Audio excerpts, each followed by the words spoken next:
Hi there, welcome to Wine Searcher. This week we've had Carmenere Day, so here I am with a bottle of Casa Lapostolle's Grand Selection Carmenere from 2018, which I'm hoping is going to be a nice typical Carmenere to display the variety's traits. Carmenere, famous as a variety that was sort of almost accidentally, it seems, imported into Chile. If you go back to the first half of the 19th century, it was widely planted in the Medoc, evidently.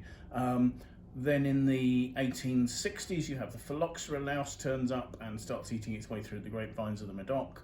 The cure to that is to graft these grapevines onto resistant American rootstock. The trouble with that is it turns out that Carmenere didn't graft very well. So as a result, what had been one of the more populous grape varieties on the Medoc ceased almost completely. There are a few tiny parcels left in Bordeaux, but it's hardly grown in Bordeaux these days. Fortunately, the Chileans in the 1850s had imported grapevines from cuttings from Bordeaux. A lot of them believed they were importing Merlot, or so they claimed subsequently. It turned out they had Carmenere. So it's almost as if the grape variety has survived accidentally by its importation to Chile.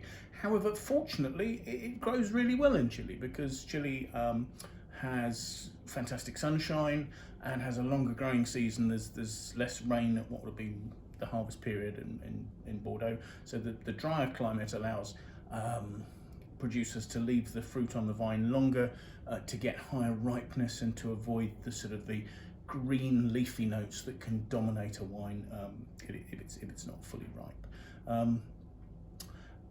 Casa Lapostolle, or Lapostolle as it just says on the label here, the family who created this brand are actually initially more famous for the fact that Grand Marnier, the liqueur, is their main brand, but have quite substantial winemaking assets now in Chile and making wine at quite a high quality level.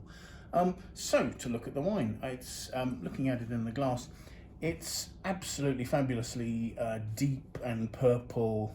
It holds its colour well to the rim, looking through it almost completely opaque. A quick swirl and a smell.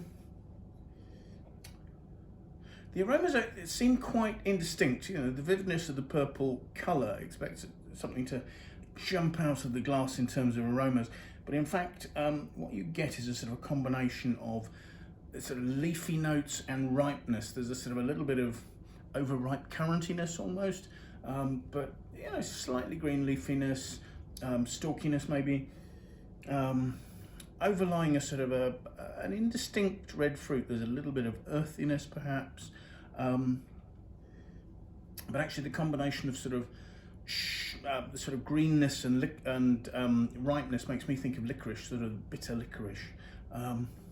So I'd have a taste.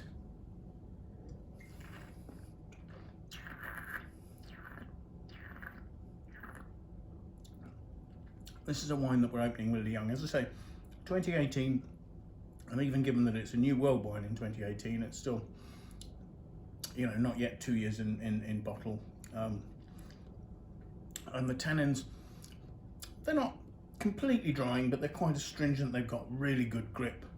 And I think they could do with a little bit of time to just sort of soften out. And they're sort of slightly dominating the fruit. The palate is sort of mid-weight. There's warming alcohol. The bottle says it's 14%. I could well believe it's maybe a tiny touch above that. Doesn't seem particularly hot.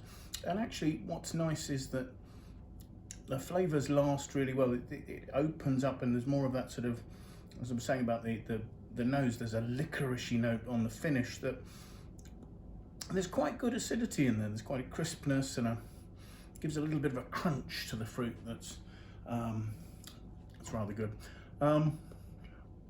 So yes, good tannic structure.